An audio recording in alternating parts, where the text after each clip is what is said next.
Monasticismo medieval. Vou passar bem rapidamente aí. Todo o período anterior que nós vimos, monasticismo beneditino. Benedito escreveu a regra lá em 500 e alguma coisa, 520 ou 540, não me recordo bem.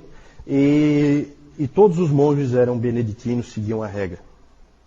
Até o século X. E aí surgem novas ordens. Primeiro surgem novas ordens, ainda usando a regra, como os monges de Cluny. Porque tem uma coisa interessante no monasticismo, ele sempre se deteriora. Então esses caras, esses monges começam muito bem, muito firmes, e a coisa vai, aos poucos, degringolando, e eles começam a cair numa vidinha mansa, e pecado, então... E aí o Cluny é na França, esse mosteiro de Cluny vem com a intenção de reformar o monasticismo. É sempre assim. Sempre daí aparece alguém querendo reformar porque está tudo uma bagunça. Então eles criaram um mosteiro com novas ênfases e tal. Aí tem um sujeito importante que é o Bernardo de Cluny, nós não temos tempo de ficar analisando ele. Nós vamos analisar um outro sujeito, porque aí Cluny caiu, né? Eles construíram, só para vocês terem uma ideia, eles construíram a maior igreja da Europa. Então isso começa a dar uma certa pompa, uma certa coisa e tal. E aí, pronto, perderam todo o ideal monástico. E aí vem de novo uma reforma num outro lugar, em Cîteaux também na França. Sempre o monasticismo é muito forte na França. E em Cîteaux, por isso que são cistercienses, ou cistercienses, não sei nem dizer direito isso aí. Os cistercienses, eles produziram um grande nome na sua ordem, que é esse sujeito aí, Bernardo de Claraval, ou Clairvaux, é o nome do mosteiro onde ele era o abade. Ele viveu de 1090 até 1153. É um dos maiores nomes da Idade Média. Às vezes ele é chamado de imperador não coroado. Tal a influência dele. O Justo Gonzalez, no livro dele, diz que a personalidade do Bernardo dominou o seu tempo. Completamente. O interessante é que um dos livros do Bernardo, eu até estava dando uma olhadinha nesse livro, porque tem traduzido, alguém traduziu aqui no Brasil, e tem na internet. E um dos livros do Bernardo foi Da Consideração, é o nome do livro. Esse livro ele escreveu para um dos seus monges, que ia ocupar uma função muito importante na igreja. Ele só ia ser o Papa. Só isso. Então um dos monges dele ia ser o Papa. Nos próximos dias ele ia se tornar o Papa. E ele então escreveu um livro com conselhos para esse monge, dizendo como que ele deveria ser como Papa. E é um livro muito interessante, eu li uns trechos assim. Ele enfatiza muito que era proibido exercer domínio e senhorio, e que o foco todo tinha que ser de serviço, de amor. Era isso que ele ensinava para esse monge, que foi depois o Papa Eugênio, um dos Eugênios, não sei qual o número dele, não me lembro. O Martinho Lutero disse que... O Martinho Lutero é estranho, né? O Lutero também achou estranho esse tipo de conselho para um Papa, porque o Lutero disse que se todos os Papas... ele disse que todos os Papas deveriam conhecer esse livro de cor. E que se eles tivessem realmente lido esse livro, a igreja seria completamente diferente. Né? Então o Bernardo estava na direção certa. O Bernardo era um reformador, era um indivíduo que queria ver a igreja no caminho certo, num caminho sério, num caminho de seriedade. Né? Reformador nesse sentido. E às vezes ele parece como um puritano da Idade Média, porque ele tem frases como essa aqui: não devemos ficar quietos diante da corrupção da igreja. Melhor criar um escândalo do que abandonar a verdade.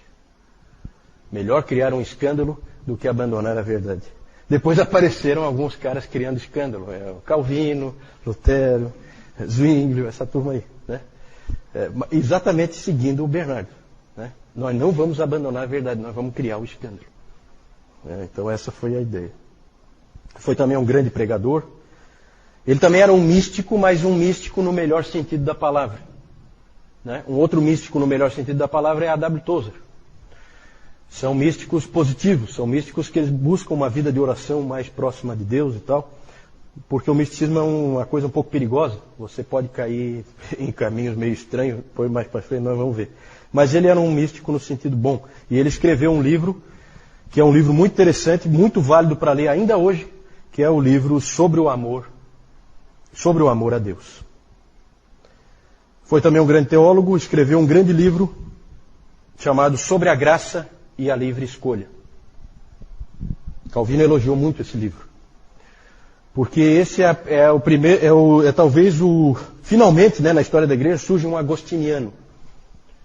Né? Entre Agostinho e Thomas Bradwardine.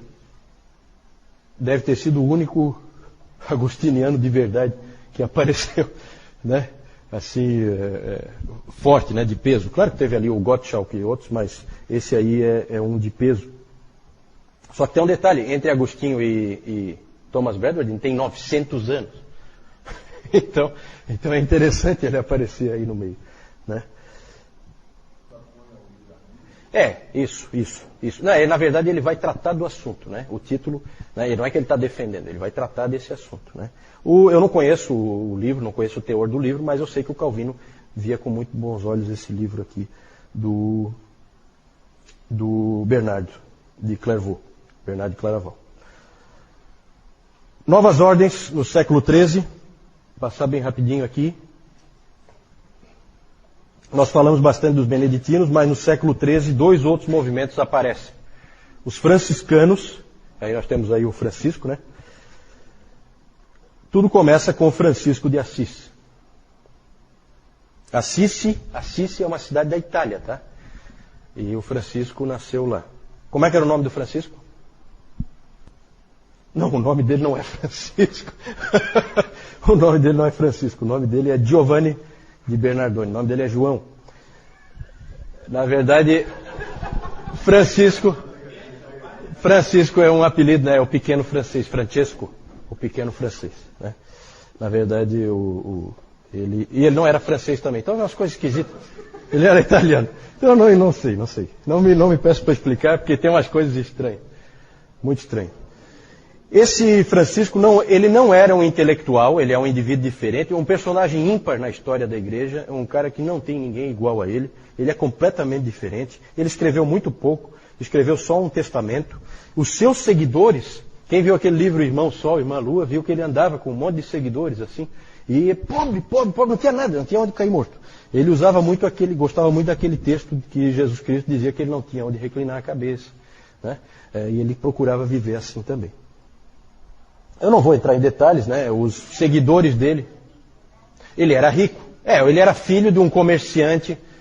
Isso. E ele foi deserdado, né? O pai dele tentou de todo jeito e tal. Aí o pai dele, não, então você não vai ficar com nada do que é meu. Aí pegou, tirou a roupa. E até a roupa, que era o pai que tinha... ele entendia que era do pai, né? E aí entregou até a roupa e saiu assim, maltrapilho, e viveu a vida inteira assim. Ele foi um pregador. Os seguidores dele escreveram um livro, As Pequenas Flores de São Francisco, e nesse livro tem muitas histórias meio enfeitadas assim, mas tem algum fundo de verdade, né? Uma história interessante é a história do lobo de Gúbio. A cidade de Gúbio tinha um lobo lá que estava matando todos os animais dos camponeses e estava às vezes matando até pessoas.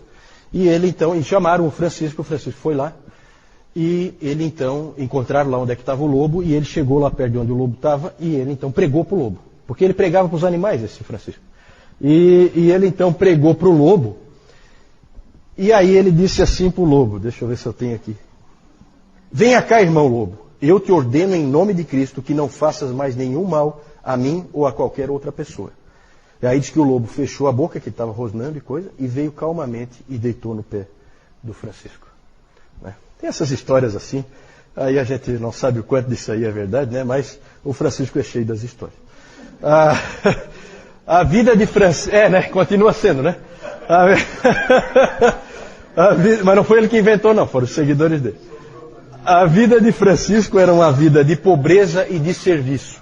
Tá? Pobreza e serviço. Ele se recusava a ter qualquer coisa. Uma discussão muito grande que teve entre os franciscanos é que era a seguinte: será que um franciscano pode ter uma Bíblia? Porque eles pensavam assim, se eu tenho uma Bíblia, daqui a pouco eu vou querer um outro livro, e daí eu vou querer um outro livro, e aí eu vou querer mais alguma coisa. Então eu não podia ter nada. Né? Era a pobreza absoluta. Viu, Francisco? A Amélia Se o Francisco seguir o caminho, vai ser uma vida difícil, viu, Amélia? Vai ser uma vida sofrida. Pois é, de repente. Os franciscanos, na verdade, foram muito mais inovadores do que reformadores. Tá? Eles inventaram um negócio completamente novo. Ele apareceu no meio de uma igreja poderosa, rica, cheia de pompa, e disse que aquilo ali tudo não valia nada. Que o importante era amar a Deus e amar ao próximo. Era isso que ele pregava em todo lugar que ele ia. Depois nós vamos ver algumas coisas muito interessantes que esse cara fez. Ele é realmente um sujeito ímpar. Ele orou uma oração maravilhosa, que vocês devem conhecer, que é a oração de São Francisco. É realmente uma oração muito bonita, em que ele fala: Senhor, fazei de mim um instrumento de tua paz. E era isso mesmo que ele queria ser, um instrumento da paz de Deus. Sempre. A ordem criada por Francisco foi chamada de Ordem dos Irmãos Menores. Nós conhecemos como os franciscanos, mas não, o nome original é a Ordem dos Irmãos Menores, dos irmãos pequenos. Essa ordem ela passou por uma porção de controvérsias, principalmente sobre o quão pobres eles podem ser. Né? Porque era muito fácil um monge se corromper, porque as pessoas gostavam dos monges. Os monges cuidavam delas, cuidavam de tudo na vida delas. Né? A gente pensa muitas vezes um monge como um sujeito isolado. Eles não eram isolados. Eles cuidavam das pessoas, eles trabalhavam pelas pessoas, eles atendiam as pessoas, e isso fazia com que as pessoas dessem muitas coisas para eles. Né? E aí eles acabavam ficando ricos, né, com o tempo, porque eles acabavam tendo muita coisa. E aí houve muita controvérsia nessa ordem. Aí eu não vou entrar em detalhe, porque isso aí não é tão interessante para nós. Vamos falar por último, para a gente encerrar. Já estamos com o nosso tempo esgotado, mas é bem rapidinho aqui. Eu vou falar de uma outra ordem que surgiu mais ou menos no mesmo período. Só um detalhe do Francisco, tem uma história interessante dele, que a primeira vez que ele tentou a permissão do Papa para constituir a ordem monástica dos franciscanos, dos irmãos menores. Ele foi lá para Roma e tentou falar com o Papa. Conseguiu o apoio de alguém lá que ajudou ele a falar com o Papa. O Papa, na época, era um dos papas mais poderosos que já existiram, que era o Inocêncio III. E o Francisco conseguiu falar com ele. E quando ele chegou, vestido com aquela roupa maltrapilha, todo sujo, diante do Inocêncio, com aquela sua pompa, né? O Inocêncio virou para ele e disse para ele assim: você parece mais um porco do que um ser humano. Vai ter com teus irmãos. Aí diz que o Francisco saiu, ele foi lá no meio dos porcos, ficou um tempo lá com os porcos e depois ele voltou. E aí ele disse para o Papa assim: eu já obedeci o que o senhor mandou eu fazer, agora o senhor pode me autorizar? Então, o sujeito ímpar. Se você visse as histórias dele, porque esse cara ele se arriscou de ir lá para o meio dos muçulmanos, para pregar para os muçulmanos. Eu não vou entrar em detalhe disso aí, mas se vocês tiverem oportunidade, leiam sobre isso aí, porque ele foi missionário também.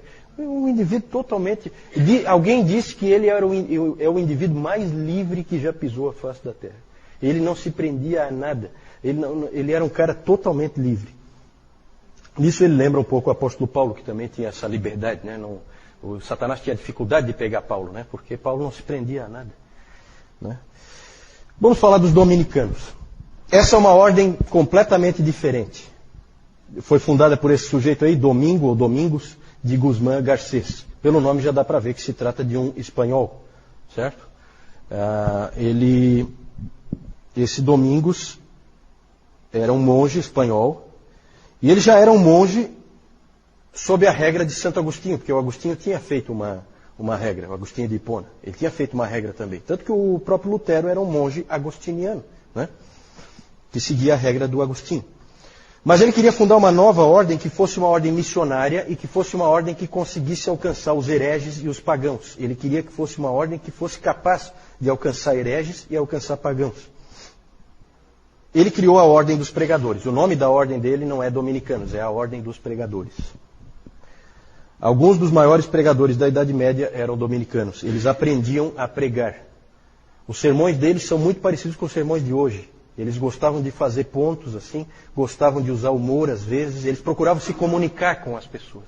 Eles procuravam ganhar empatia com as pessoas e eles treinavam isso, estudavam isso. Então ali se formaram muitos bons pregadores. E eles eram intelectuais, eles se dedicavam a livros. Essa é uma ordem totalmente diferente, é uma ordem dedicada a livros. Não é à toa que aquela imagem que nós vimos antes, do monge ensinando as crianças, a vestimenta dele era uma vestimenta clara com aquela parte escura. Aquilo ali é uma roupa de um dominicano, né? Eles eram mestres e pregadores. Eles foram se infiltrando pelas universidades. Eles acreditavam que eles precisavam conhecer muito. Então eles começaram a entrar. Onde tinha uma universidade começando, eles começaram a entrar. Foram para Paris, foram para Bolonha, foram para Colônia, todas as cidades em que já havia universidades. Um movimento como esse era capaz de produzir grandes eruditos, e de fato produziu. Tomás de Aquino era um dominicano. Certo? Uma nota triste sobre os dominicanos, eu não vou entrar em detalhes sobre eles, só fiquem com isso na cabeça, que eles eram intelectuais, e a dedicação deles era principalmente a livros. Não queriam saber, eles não dedicavam tanto tempo assim como outras ordens à oração, nem tanto tempo assim ao trabalho braçal, como os beneditinos, e também não achavam essencial a pobreza como os franciscanos, né? Eles não achavam que aquilo fosse tão importante assim. Eles também eram pobres, mas não como os franciscanos, em que aquilo era fundamental, né? E uma nota triste sobre os dominicanos é que eles acabaram se tornando o quê? Figuras indesejáveis da Idade Média. Alguém sabe? Alguém chuta? Exatamente, Francisco. Os inquisidores. Eles se tornaram os inquisidores. Por quê? Porque eles é que sabiam pegar uma heresia pelo colarinho. Certo? Acabaram se tornando os inquisidores da Idade Média.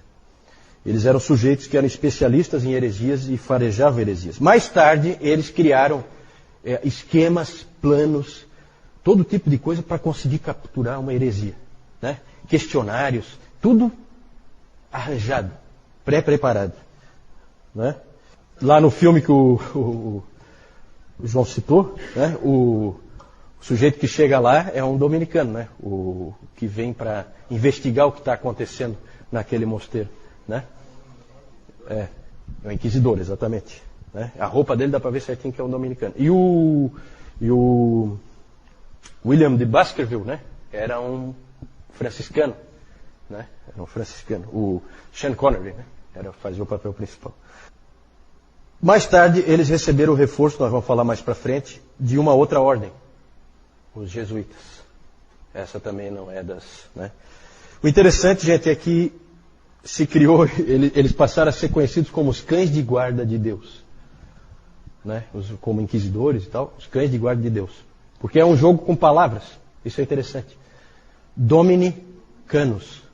Domini é Deus, Canus é cão, então eles eram os cães de Deus, dominicanos. Então se fazia esse tipo de jogada. Gente, alguma dúvida aí sobre o monasticismo medieval? Passei bem rapidinho, tá? Nós inclusive já estamos com o tempo estourado, mas foi bom a gente conseguir concluir.